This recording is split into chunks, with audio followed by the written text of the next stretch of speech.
یہ بات تو مشہور ہے کہ ساری برائیاں شیطان کرواتا ہے، ابلیس کرواتا ہے نا؟ لیکن آپ کو وہ واقعہ معلوم ہے جب آدم علیہ السلام کو اللہ تعالیٰ نے پیدا کیا اور سارے فرشتوں سے کہا کہ سجدہ کرو، کل ہی کی تفسیر میں نے عرض کیا، اس میں ابلیس بھی تھا. ابلیس بھی اس وقت بہکا ہوا نہیں تھا، گمراہ نہیں تھا، وہ اچھا تھا. ابلیس تو بہت عبادت کرنے والا تھا اللہ تعالیٰ. تو اس نے اللہ کے حکم کو ٹال کر آدم کو سجدہ نہیں کیا، غرور میں کھڑا رہا، نافرمانی کیا. تو اب میں یہ سوال کرتا ہوں کہ ہر ایک کو گمراہ کرنے والا شیطان ہے، تو شیطان کو کس نے گمراہ کیا تھا؟ اس کو کس نے روکا سجدہ مت کرنا آدم کو؟ کوئی ہے بہکانے والا؟ ارے وہ تو پہلا ابلیس ہے، اس سے پہلے تو کوئی ابلیس تھا ہی نہیں، اس سے پہلے تو کوئی شیطان تھا ہی نہیں. شیطان کو کس نے روکا کہ تو بڑا ہے، تو بلند ذات والا ہے، آدم مٹی سے بنا ہے؟ یہ خیال کس نے ڈالا؟ کون سا شیطان تھا اس سے پہلے؟ یہی بات سمجھنے کی ہے. محدثین نے مفسرین نے فرمایا ابلیس کو جس چیز نے سجدہ کرنے سے روکا وہ نفس امارہ ہے، وہ نفس ہے جو آج بھی تمہارے ساتھ ہے. ہاں شیطان تو قید ہو جاتا ہے رمضان کے شروع ہوتے ہی، لیکن نفس تو ساتھ میں رہتا ہے. اب پتا چلا کہ رمضان میں جو کچھ بھی غلطیاں یا کوتاہیاں یا گناہ کچھ لوگوں سے سرزد ہوتے ہیں تو یہ نفس کے پجاری ہیں، نفس ان کے ساتھ ہے.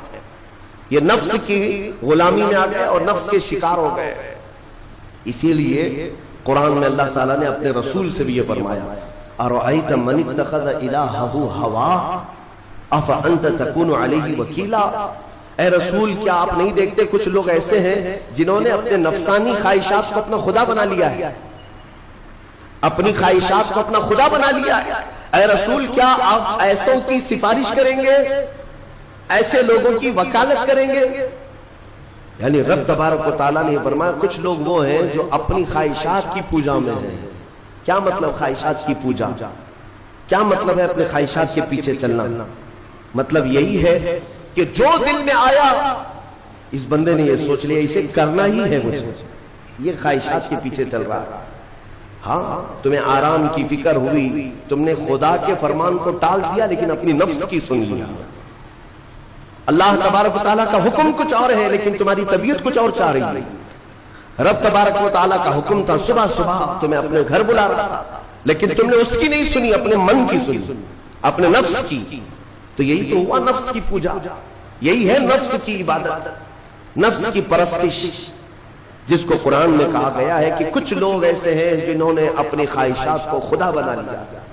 یہ نفس امارہ جس کے بھی اوپر حاوی ہو جاتا ہے، اچھے اچھوں کو یہ ان کا تقوی بھسم کر دیتا ہے، ایمان سے بھی دور کر جاتا ہے. اس لیے میرے عزیزوں میں جو عرض کرنے جا رہا ہوں وہ یہ ہے کہ ہمارے لیے زندگی میں سب سے بڑا چیلنج اپنے نفس امارہ سے لڑنا.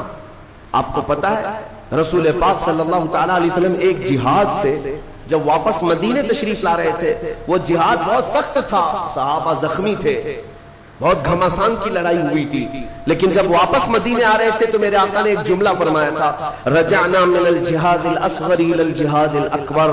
اے میرے صحابہ ہم چھوٹے جہاد سے بڑے جہاد کی طرف جا رہے ہیں. صحابہ نے پوچھا اس سے بڑا جہاد اب کون سا ہے یا رسول اللہ؟